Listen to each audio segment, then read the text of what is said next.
Yan, so hello guys. So in this our video, I will gonna explain two types of routing na ginagamit natin sa ating mga networks. Pag sinabi nating routing, so it is about delivering the packets into different networks. Hindi lang dun sa network natin umiikot yung packet or yung information or data. So usually packets contain requests papunta sa servers. Ano pa ba? Nandiyan din yung mga FTP or file transfer protocol. Nandiyan din ang SMTP para sa email. So, those services, so para magamit mo yun, or para makakonect ka sa iba't ibang network, para magamit mo yung mga ganong services, gumagamit tayo ng routing. So, we have example here using our simulation tool na si Packet Tracer. Let's label this, wait lang, ito na kasi tanda. Note yata yun. So, let's put a note here. Static, tapos sa kabila naman yung tinatawag natin na dynamic. So we have two types of routing. So yung una, yung static, usually is done on small networks. Pag mga maliitang networks lang to usually kino-configure. Pag sinabi na nga natin static, hindi na babago. Kung may ma-add na panibagong network sa mismong topology or sa logical topology, kailangan mo i-configure siya statically. Ibig sabihin, hindi nababago. That is what we are talking about when we say static. So, we have static routing na tinatawag. So, paano ba mag-configure ng tinatawag nating static routing? So, i-connect muna natin ang ating dalawang computers. Sorry.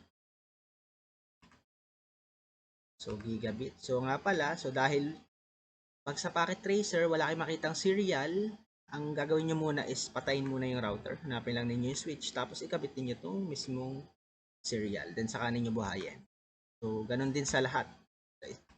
So, lagyan mo natin ng serial ang ating mga router. Ayan. Then, saka natin buhayin. Hindi nyo kasi yan malalagyan ng serial. So, yung serial, yan yung kinakabit para mag-connect yung dalawang router. Hindi kasi pass Ethernet or yung UTP cable ang ginagamit kapag router to router connection.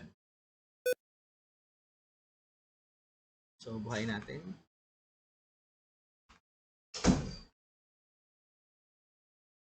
Patayin lang din ulit natin to. So, let's start with our static routing na tinatawag natin. So, kabitan din muna natin yung kabilang PC ng cable. Sorry. So, click ko lang to para magkabit tayo ng cable. So, makita ninyo na dagdagan yung list of available ports na pwede nating pagsaksakan. Kabit lang natin dito kay Pass Ethernet. Then, kay serial. So, usually, yung merong clock yung kanyang port pagdating dito sa ating Packet Tracer. So, marami kasi tayong simulation tool na ginagamit pagdating sa networks. Hindi lang itong Packet Tracer. Usually, yung ibang universities, ang ginagamit nila is si PATI. May tinatawag silang PATI na simulation tool din. Pero hindi ako ganun kapamilyar dahil ito yung ginagamit namin on computer networking. So, let's configure yung mga IP address. So, syempre, para makakonect ang isang network, kailangan ilagyan natin siya ng IP address. So, 192.168. So, gagawa na lang ako ng sarili kong IP address ever since wala naman akong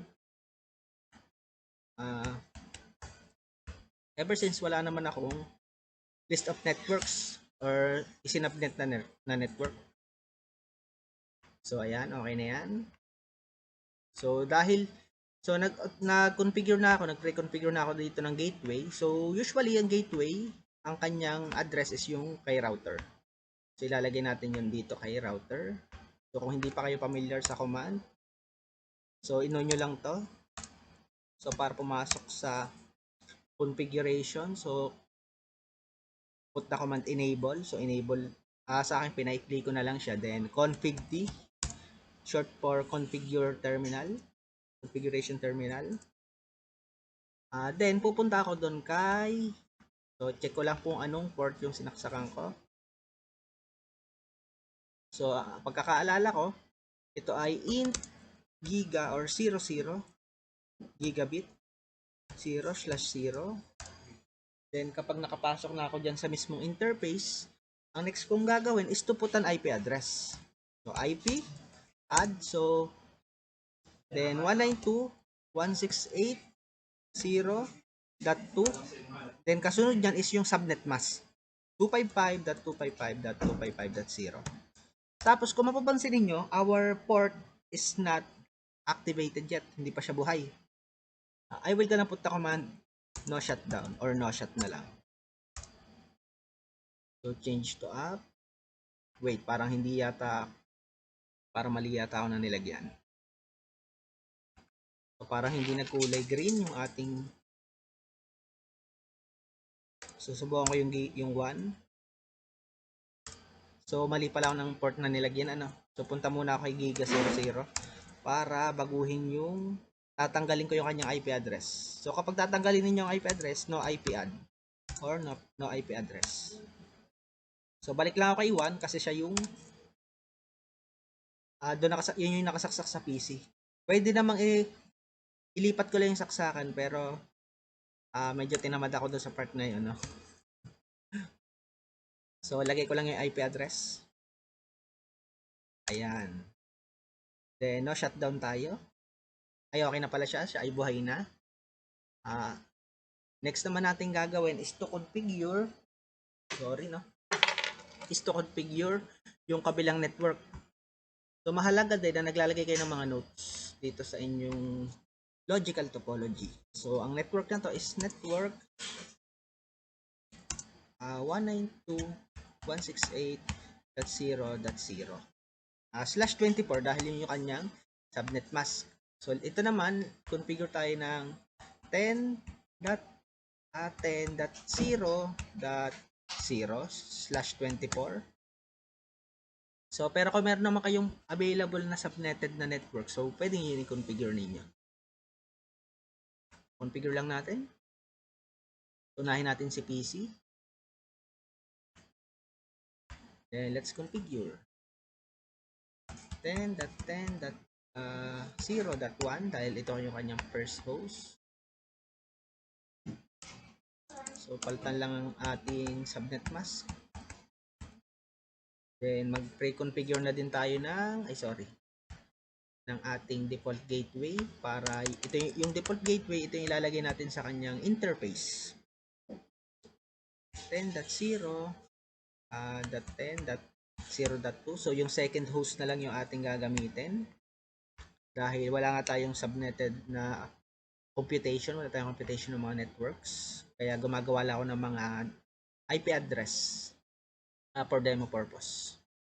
So, let's close this. Then, let's see. So, tanggalin ko muna yung saksak, ha.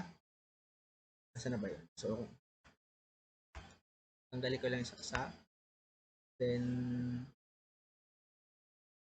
lagay natin to kay gigabit 0/0 para, so yung port number na yon or yung number ng port na pinagsaksakan natin, tandaan nyo yan dahil dito sa configuration terminal,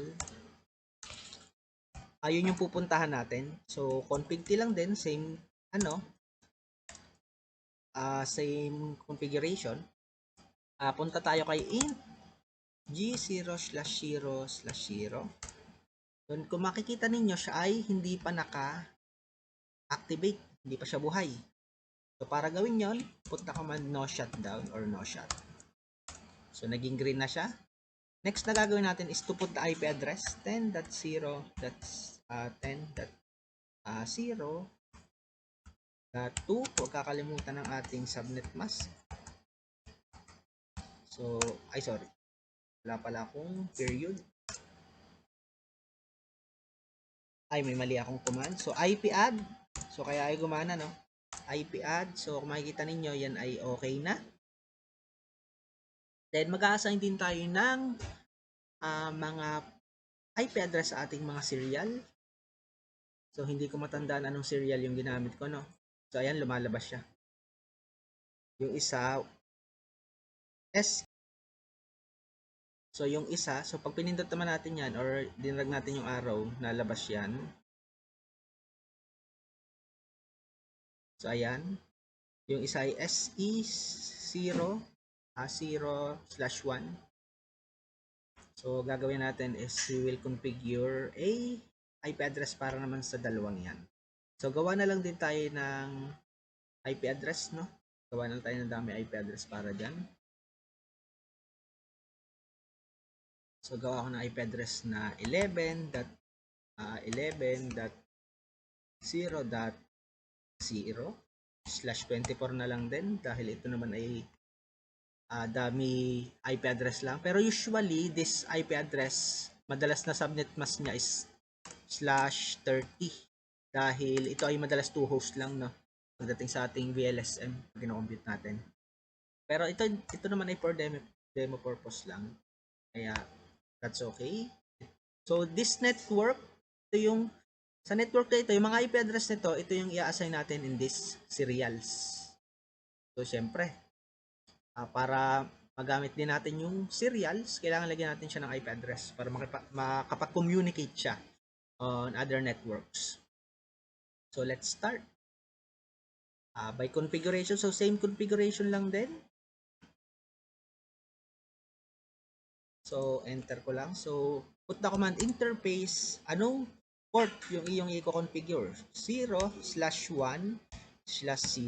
So, tatandaan ninyo lagi kung ano yung port na ginagamit ninyo sa router. Dahil ang router, marami po itong ports. Then, let's put the command IP add or maglalagay tayo ng IP from this network. 11. Sorry, kailangan natin ng space. 11.11.0.1. Then, wag kakalimutan ng ating subnet mask. 255.0. So, next natin gagawin is to activate the port. Pero kapag inactivate kasi natin to, hindi pa to magkukulay green. Usually, ang serial, nagkukulay green lang siya kapag pareho ng buhay yung port na pinagsasaksakan niya sa magkabilang routers. Then, we will gonna issue a command, no shutdown. Sorry. So, nag-issue tayo ng command to activate the serial, S0/1/0, no? Then, minimize lang natin yan. So, same configuration din naman dito. Lipat lang ulit tayo ng serial. So, int S0/ ito naman ay /2. Nakita ko kanina. Then, subukan natin buhayin muna kung magkukulay green. So, makikita ninyo, nagkulay green siya once we issue the command no shutdown. Ganon kasi ang mga serials. Kailangan buhay pareho yung port sa magkabilang router. Next natin gagawin is to configure an IP address. 10.10.0.2. Huwag kakalimutan ulit ang ating subnet mask. .255.0. Ay, sorry.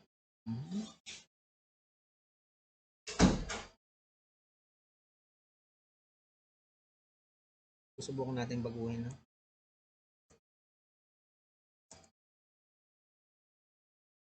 So, nag-overlaps daw siya dahil nasa isang network kasi ito. So, let's see kung... So, para ma-check nyo yung command, do show run lang.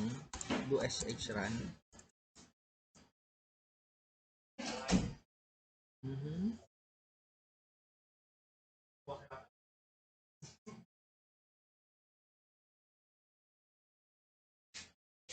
So, check ko lang yung kabila. Do sh run. So, usually, nagkakaroon kasi ng bagyan dahil nag-overlap yung IP address daw. 11.11.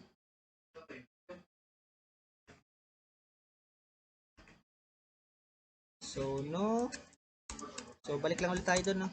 S0 /2/0. Then, shutdown muna natin siya. So, nagpula siya. So, kasi nag-overlap yan kapag parehong buhay, no?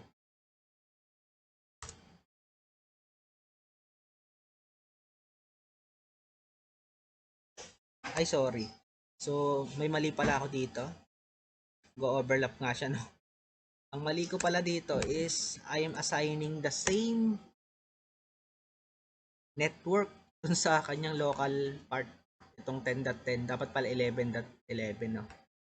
So, yun yung mali ko, no? So, then issue lang tayo ng command ulit. No shutdown or no shut. Pinay-click ko na lang.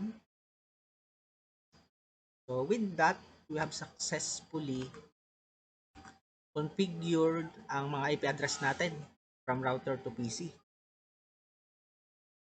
Pero kung magte-test tayo ng connection, sorry. So, kapag magte-test tayo ng connection, no, makikita ninyo kapag to the router, successful. Pero kung PC0, papunta dito kay PC1, failed. So, dito na pumapasok si routing. Bakit natin kailangan ang routing protocols? Si routing protocol, so ginagamit siya para mag-connect yung isang network into other networks. Yun yung gamit talaga ni routing. So, unahin muna nga natin yung ating tawag natin static routing. So, para mag-issue ng command kay static routing, so sorry. So, para mag-issue ng command kay ng static routing, ang ginagawa natin is ganito. So, put the command IP, then route or daan, IP route, tapos, ano yung network na iyong kukonekan? Ano yung IP address or network address nung kukonekan natin yung network? So, ito siya. Si 10.10.0.0/24. So, let's put the command 10.10.0.0. So, hindi nyo ilalagay yung address ng PC, ha. Ang inilalagay natin lagi sa ating routing configuration is yung network address. At huwag kakalimutan ng ating subnet mask 255.0. Then, may dadagdag tayo dito sa configuration natin. It's either the exit port or the next hop address. When we say next hop address, diba itong ating serial, meron tayong serial dito na nakakonect into another router. Ano yung address nung serial sa kabila na kinokonect ng ating router 0? So, if we will configure that, ilalagay natin is 11.11.0.2 kasi ito yung kanyang next hop address, yung tatalo na address. So, let's put the command. So, kung makikita ninyo, we have successfully configured a routing papunta dun sa kabila ay PC1. So, let's put the same command or same configuration.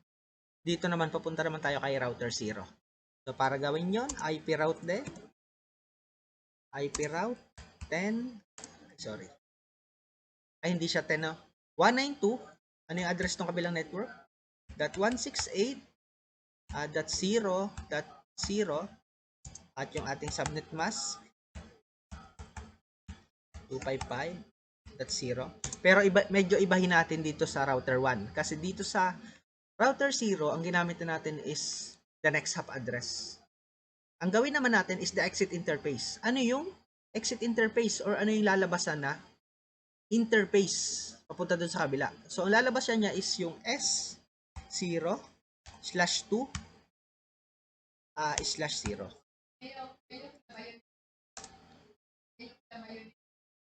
So, default route without gateway if not point-to-point may impact performance. So, may ipapaalala lang siya na ganito.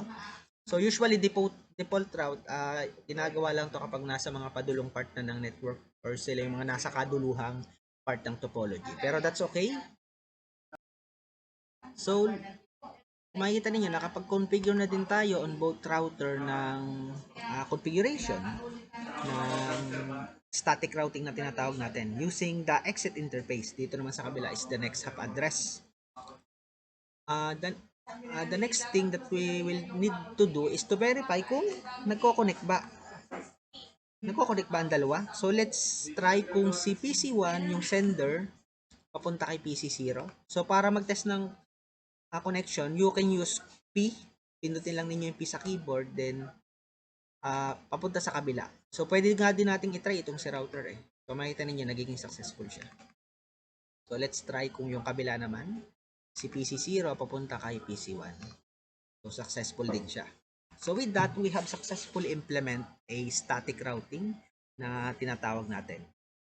At kung gusto niyo ding i-verify ano yung mga router na pwedeng,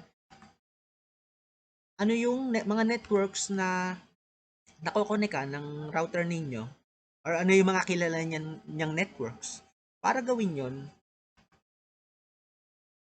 you need to issue the command. Kapag kasi nasa configuration terminal kayo, lagi kayo merong do sh or show IP route. So this provides the routing table. So meron din siyang codes. So the letter S, ito yung kinonfigure natin, or the static routing. So makita ninyo, no? Tapos kita din natin kung ano yung ginamit nating kung siya by exit interface or next hop address. So kita naman ninyo dyan. So the letter S signifies static. So ayan, marami kasi tayong uri ng static routing. So hanapin ko lang yung letter S. Nandito yung letter S. So kapag O, so si OSPF naman, usually, it is a dynamic routing. So example din natin yan mamaya. So basta kapag siya ay letter S, ibig sabihin niya na ay static. Ito siya. Ito yung kinonfigure natin. Ito namang C at L, these are directly connected network. Ito yung mga IP address ng router, IP address ng mga PC. So dun sa network na yon, nabibilang. Yung ibig sabihin nun, ito yung mga directly connected. Ito yung mga network sa loob. Yung mga network sa labas naman, this is configure or this is shown via code letter S. Meron din siyang OSPF for letter O.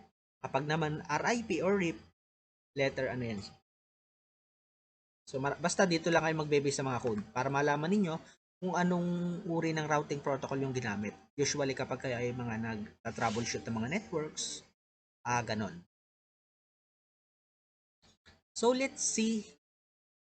So with that is the simple implementation ng tinatawag nating static routing. So static routing is usually good on small networks kapag mga maliitang networks. Kapag kasi nagdagdag ka dito ng networks, halimbawa dinagdag mo si router 3. Si router 3, this is another network. Ang kailangan mong gawin is para makilala din siya ng router 0 at ng router 1, kailangan mo silang i-configure isa-isa. That is the untidy part pagdating sa static routing. Kailangan mo siyang i-configure ng isa-isa. Tsaka si router 3, kailangan mo din siya i-configure. So, ibig sabihin, tatlong router na i-configure mo ng isa-isa, no? So, that is the untidy part. So, usually, in-implement lang to sa mga small networks. So, kapag naman mga malakihang networks, dito na pumapasok si dynamic. So, let's use the same IP address, no? Let's use the same IP address para sa ating dynamic routing naman. So, pati sa serial, ito na din yung gamitin natin. So, let's try. So, bago natin gawin yun, syempre, by default, wala kasing serial ports. Meron na pala tong serial ports, no? So, isasaksak na lang natin. So, tandaan nyo din kung anong mga serial ports ang ginagamit ninyo. So, SE0/1. So, ganun na lang din gamitin natin sa kabila. So, they have the same interface number, no? Or interface name. So, connect natin, no? Let's connect this one. So, gigabit.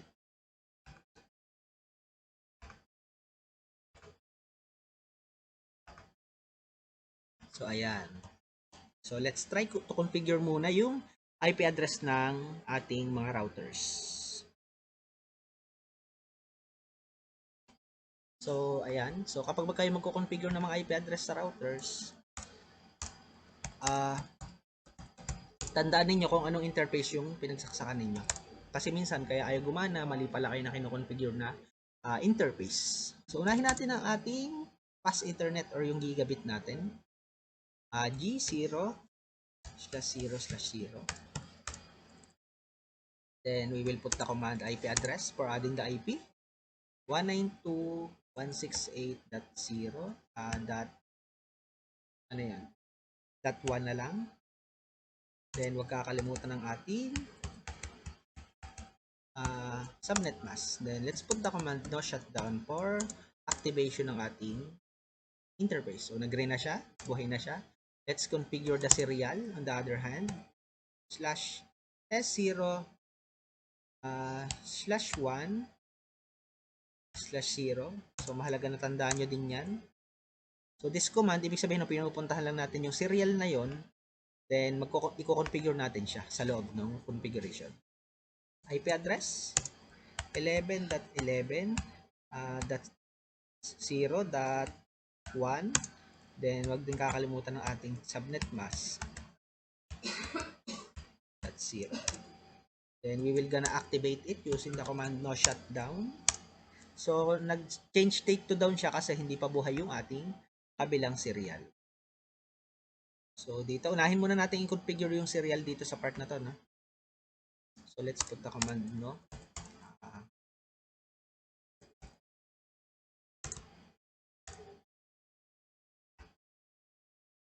So unahin muna natin ang ating serial. Int S0/1/0.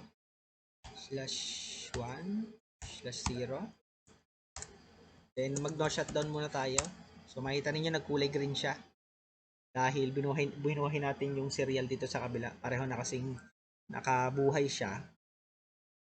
Kaya ganyan yung mangyayari. Ni-no shutdown ko na din kasi doon sa other router. So let's put the command or the IP address. So IP add 11.11.0.2. So yung second host ang ginamit natin. .255.0. So okay na yan. We have successfully configured this one. Then lagyan naman natin ng IP address yung kanyang gigabit, yung nakakonect sa PC. So let's activate it first. So nabuhay siya, the green. IP address 10.10.0.1. Then the subnet mask .0. So yan, meron na siyang IP address. So let's see. So pwede nyo naman makita dito yung configuration niya, no? Lalabas yan naman yan dyan. So let's put an IP address on the PC.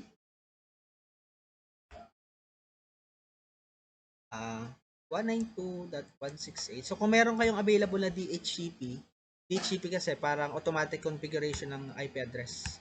Hindi nyo na i-manual input. So .2. Then default gateway natin is yung kanina, yung .1, yung kay router. Ayan, .1. So okay na to. Then next natin gagawin is same lang din. Maglalagay tayo ng IP address. Ito ay .2. So 255.255.255.0. Ito naman ay yung first host ang gagamitin natin sa default gateway dahil yun yung address ng kanyang gigabit. So meron na siyang IP address, no? So we will gonna configure an dynamic routing naman dito sa ating other network. So kung makikita ninyo, we have used the same set of IP address pero magkaibang configuration ng routing. So marami kasing uri itong dynamic routing. Meron tayong OSPF. So let's put the note. Meron tayong tinatawag na OSPF, may EIGRP, meron din tayo ng RIP or RIP. Yung RIP, ito usually yung pinakamadali. Problema lang kay RIP, meron siyang limit pag 15, pag sobrang layo na ng network, hindi niya na naaabot. So usually RIP is configured on mid-size networks or yung hindi siya kaliitan pero hindi din naman siya kalakihan. Kumbaga, yung nasa gitna. So let's proceed with the RIP. So si EIGRP kasi medyo may concept siya ng mga tinatawag na areas tsaka si OSPF. May mga area numbers. So let's proceed sa ating router. So sa router naman kasi kino-configure yung ating routing configuration. Kaya nga router eh. Next natin gagawin is to put the command RIP. So parang rest in peace lang, no? RIP. Ay, hindi pala, sorry. Router RIP. So parang rest in peace lang, no? Router RIP. Then we will gonna use the version 2 para gawin yung version 2 or ver2. Yung kasi maganda dito sa configuration terminal kapag medyo gamay mo na siya, pwede mo pa-i-clean yung command, lalo pag tinatamad ka mag-type. Next naman natin gagawin, ang pinagkaiba lang ni dynamic routing, we will gonna use the networks na directly connected sa kanya. Kung anong network yung ginagamit niya. So, ang ko-configure natin dito is dalawa. Yung network ng serial and yung network nitong local area network niya. The 192.168 and si 11.11. So, para gawin yon, we will gonna use the command network or pwede nyo pa-ikliin net 10.10.0.0 then yung kanyang subnet mask. That's 0.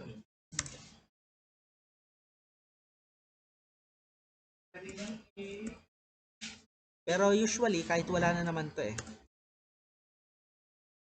kahit wala siyang yun ang maganda sa kanya, kahit yung mismong network address lang. Kasi kumbaga na-define agad ni RIP kung anong subnet mask niya. Yun yung maganda sa kanya. Kahit wala siyang subnet mask pala. So wala talaga siyang subnet mask. Yung syntax niya. So the syntax is network, then ano yung network address. So let's put the network address no serial. 11.11.0.0. So with that, we have successfully implemented a dynamic routing. Yung pinakasimpleng uri ng dynamic routing sa kanya. Si RIP or si RIP. So basta tandaan nyo lang, kapag gumagamit tayo ng dynamic routing, we usually configure or yung nilalagay natin is yung mga directly connected network. So with that, okay na okay na itong si router 2. So let's put a test muna, no? So si PC2 papunta kay PC3. Makita ninyo failed pa. Kasi hindi pa nako-configure yung ating kabilang router ng routing configuration. So let's put a command. Let's implement a RIP dito naman sa ating router 3. So same command, router RIP. Then version 2. Then as simple as that, lagay lang kayo ng network. Issue the command network. So kung gusto niyo ng guide, you can put the question mark sa ating configuration terminal, no? So sabi niya network, then the network number or network address. So we will gonna put the network address. So itong si 11.11 at si 10.10. Kung ano yung kung saang directly connected itong router na ito. Kung saang network siya nabibilang, yun yung nilalagay natin sa dynamic routing. So 11.11.0.0. Then yung isa 10.10. Sorry. 10.10.0.0. So kung makikita ninyo, we have successfully implemented a RIP or yung dynamic routing na RIP dito sa ating router 3. So let's X this dahil so kung gusto niyo i-save, lagay lang ninyo yung paano nga ba i-save. So hindi ko matandaan paano sinesave ang configuration na. So next ano ko na lang siya i-demo sa inyo yung pagsisave ng configuration. So with that, we have successfully implemented dynamic routing dito sa ating other part ng network, yung isang network natin dito sa kabila. So try natin i-click to. So pwede niyo i-retest to, no? Double click nyo lang. So usually kailangan niya ng time para mag-implement, no?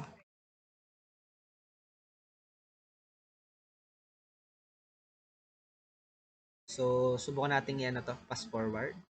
Usually kailangan niya i-fast forward yan para mag-sync sila.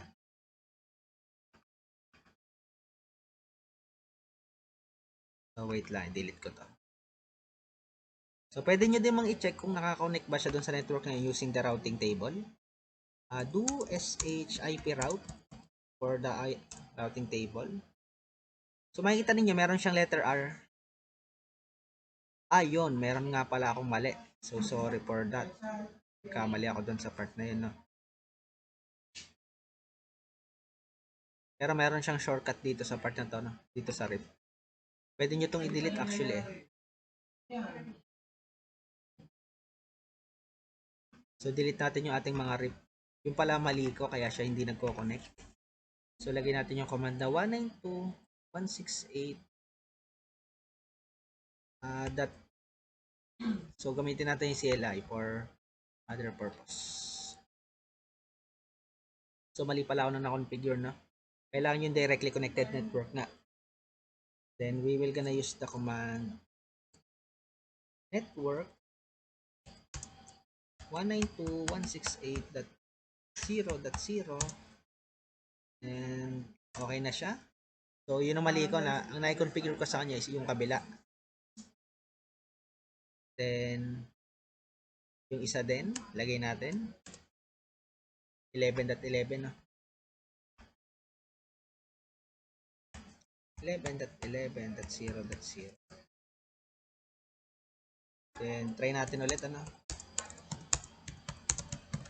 So ating routing table. So meron siyang letter R for the RIP. Letter R ang kanyang code pagdating sa ating routing table.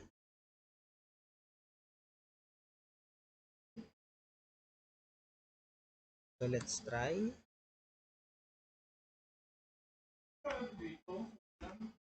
So successful na siya, no? Makita ninyo, nag-successful na siya. Kanina failed siya eh. Yan, no? So makikita ninyo.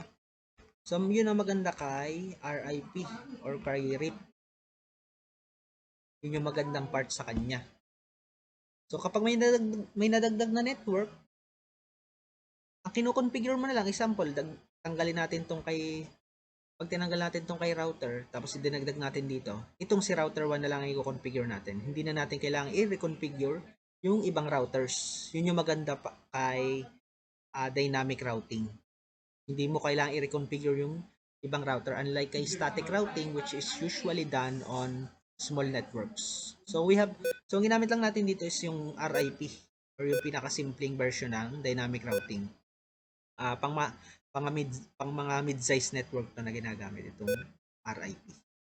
So with that, we have successfully configured the two types of routing. So una yung static, then pangalawa yung tinatawag nating dynamic. So on our next tutorials, I will gonna provide you VLANs naman tayo.